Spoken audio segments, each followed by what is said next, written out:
Some parsecs away from where the black egg and the green egg were left to incubate in the radiance of the light garden of Milam, advanced culture had taken an exceptionally sensible direction in the region of Okoye on the planet of Kawia.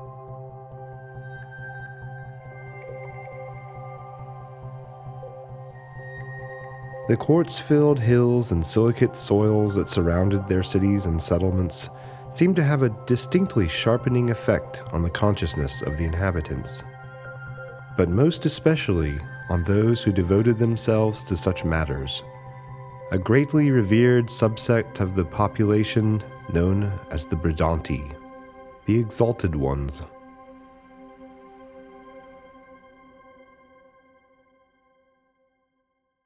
When one of their kind walked into a room, you could sense it, the sudden quietening as people stopped what they were doing and took interest, the subtle but unmistakable feeling of electricity that surrounded them. The great figures of their history were mostly Bridanti. At every leadership council or religious ceremony, you would find a Bridanti at the head. The faces on their currency were theirs. The images and forms enshrined in statuary at powerful places, theirs. The paths to become a Bridanti were many and open to all, but these were paths of self-sacrifice, of devotion, of community responsibility, and thus were chosen much less frequently than others. These were the mothers, the life-bringers, opening up their bodies to the gestational processes for souls, new or returning to enter the world, and nourishing infant citizens with milk from the fountains of their triple breasts.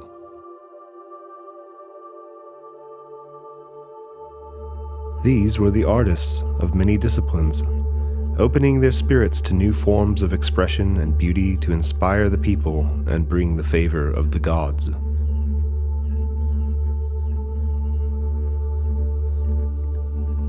And most sacred of all, these were the clowns, gatekeepers of the void, locked in their secret wars with cultural stagnation and dedicated to opening the minds of those around them, all while balanced on the razor-thin bridge between annoyance and delight.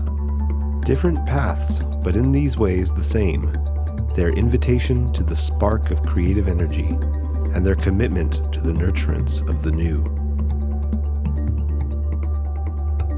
The three moons that orbited Kawia were likewise named by the Okoyans for their triple goddess of creation: Asha, the mother, Ushas, the artist, and Atki, the clown, the three aspects of the great goddess Bridan.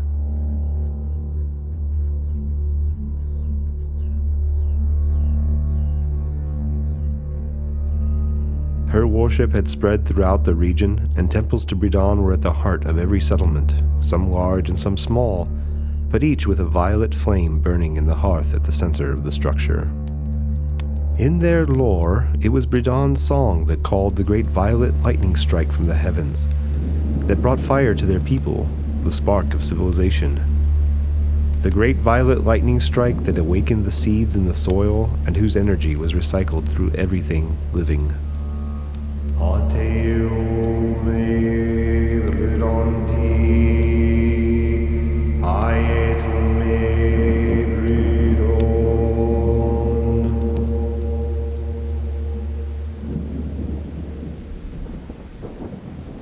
Their holiest days were never days, but nights, and they were impossible to put on any calendar.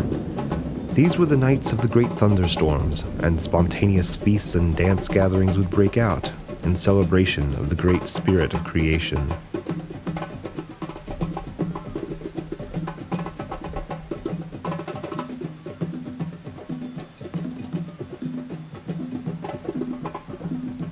But if you wanted to have any hope at all of really catching the spirit, you could seek a different kind of connection. You might head to the temple, or drop to the ground, or go somewhere else entirely, but wherever you wanted to do it, this was the time for deepest meditation.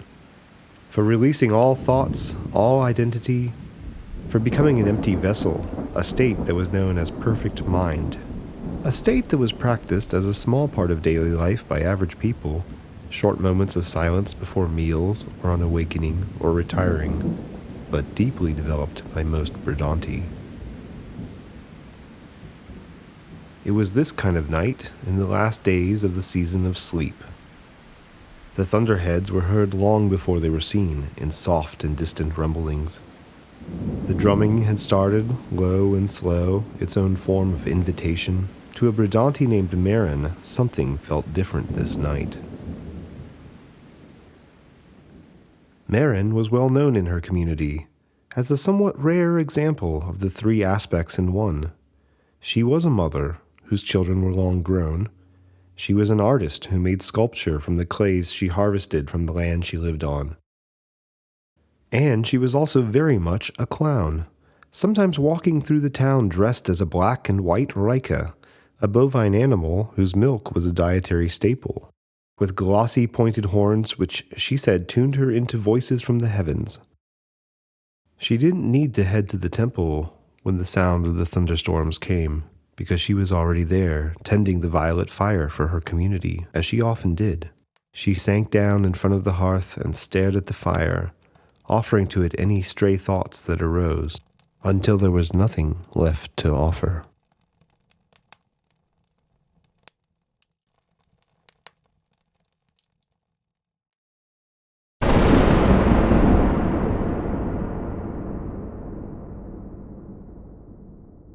Her eyes closed, Marin sank into the darkness. But as she did, she began to hear the sound of bells ringing in the distance, and a strange but familiar voice singing in her mind.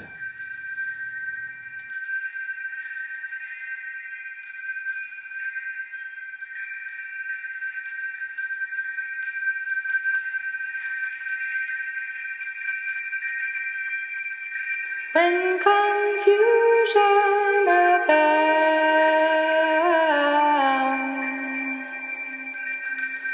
and all things seem unfamiliar, look around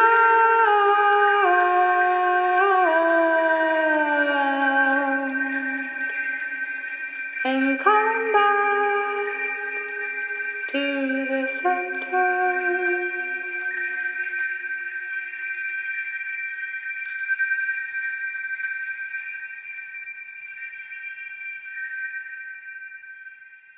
The empty space Marin had created in her mind had made way for a very clear vision.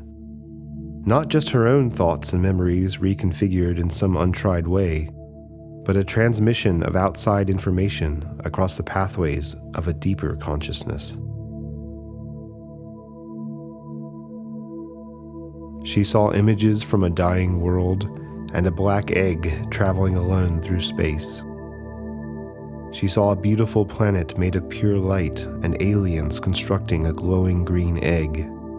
Strange whispers she heard but did not understand, except for one phrase. A spark of creativity and imagination.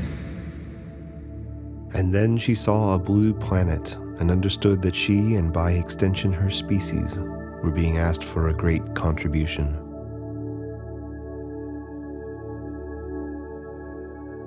In the days ahead, Marin felt more alive than she had in some time. Warmer winds were a reminder that the season of emergence was joyfully close at hand. She walked her land and saw the first flowers of the year had opened, clinging closely to the warmth of the soil as if tiny violet stars had been scattered on the ground. She dug for the richest, most velvety clay and brought this material to her labor shop. Slowly, she formed the likeness of a large egg, like the one from her vision, but empty inside, and with a small opening, a perfect vessel which she fired over the holy violet flames in the temple. Dressed in her Rika form, she went to the homes of new mothers and asked them to share milk from their breasts, the nutrients and biologically active components that seemed ideal to nourish a new life to put inside the egg. But she did not fully fill it. The emptiness itself, that was the most important gift. The space, the milk, the clay, the fire from the great violet lightning, all of these elements would be needed for new life to arise in the world being co-created. and she would keep them warm by the firelight until the time had come.